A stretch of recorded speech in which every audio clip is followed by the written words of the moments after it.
Hi there, good afternoon, everybody. This is Liz Davis. I am a nutritionist and I specialise in digestive health for busy women. So I help busy women fix their IBS, bloating, heartburn, uncomfortable digestion, and everything else gut related, hormone health, energy, immunity, etc. etc. And I do this with state of the art gut testing and coaching and supplements, dietary upgrades, etc. to really help to bring things nicely back into balance for you and get you feeling really good again. So today I was going to do a bit of a deep dive into snacking because snacking has kind of become the norm. In fact, it's been encouraged over the years, over recent years. But it's often not the best thing for your gut, and I will come to why that is in just a second. But it's important to remember that it's been encouraged recently that eating little and often is going to be better for you. So 5 smaller meals rather than 3 great big meals are easier for you to digest. But historically, it's been very different. People have always stuck to 3 square meals a day, 3 well-balanced meals a day, and they have been absolutely fine with that. So that's always worth bearing in mind. So basically, if you're looking at it from a historical perspective, then the snack industry only really got going. It only gathered momentum sort of throughout the 80s. And then suddenly it was kind of about the time of the fast food industry really taking off as well. So you're looking at a lot of ready meals coming onto the market then. You had a lot of frozen convenience foods, microwave foods.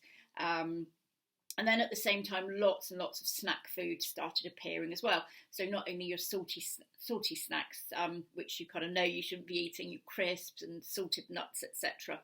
That obviously took off. But then also you've got your healthy snacks too. So cereal bars, that kind of thing.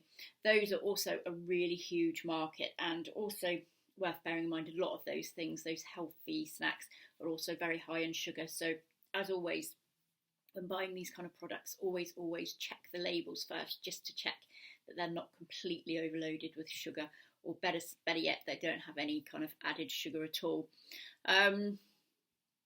So those products, they have a place. Absolutely, they have a place. If you're out and about and you're not going to be able to eat for a long time, grabbing a healthy snack is obviously the most sensible option at that point. Don't be keeling over with hunger or anything, but it's when it becomes a regular thing that it can become slightly problematic, and I'll just kind of explain to you why that is.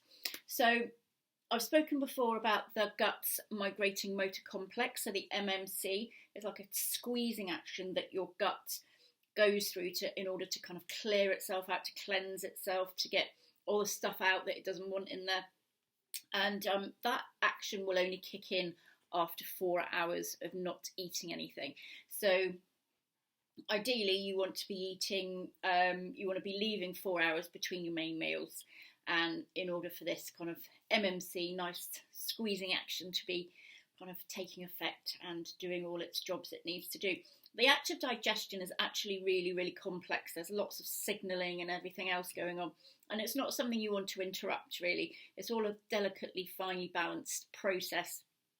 And if you're constantly filling your gut with food, it can't kind of allow these processes to start and work effectively. And it can cause problems with, if you've got bits of food hanging around, it can cause bloating and discomfort and all those kind of IBS symptoms as well, constipation, dysbiosis. You've got an imbalance of bacteria going on. So not snacking is going to be a really good move to make sure that you are getting this cleansing process going on. So in order to break the snacking habit then, a good thing to start with is to have your last meal at 6 o'clock or thereabouts, depending on what your individual schedule is. And then don't eat anything till breakfast the next day. That gives your gut a nice long break overnight to really kind of rest and clean itself out and do everything it needs to do. And you will feel a lot better if you're not snacking in the evening.